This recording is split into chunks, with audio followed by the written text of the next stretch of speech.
দেশের স্বার্থে আমরা অনেক কিছু সহ্য করছি, ঐক্যের স্বার্থে আমরা অনেক কিছু সহ্য করছি, কিন্তু মনে রাখবেন আমরাও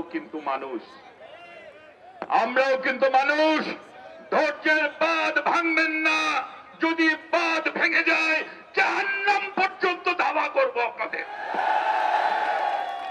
একটি কথা স্পষ্ট ভাষায় শুনে রাখেন, আমরা কখনোই বলি না এ দেশ কারো বাপের, কিন্তু একটা কথা মনে রাখবেন, এদেশ হচ্ছে দেশের 16 কোটি মানুষের। এবং আরেকটা কথা মনে রাখেন, এদেশ যেমন ভারতের দালালদের কোনোদিন হবে না, তেমনি এদেশ কোনোদিনই পাকিস্তানের দালালদের হবে না। পরিষ্কার? হুজুরের নামে কিছু বললে তার মুরিদরা আবার মনে কষ্ট পায়। এর মুরিদরা আবার অনেকে বিএনপিকে, হুজুর কলা খাইবা গাছ লাগাইয়া খাও, পরের গাছের পানে কেন টিপ দিবাইয়া খাও।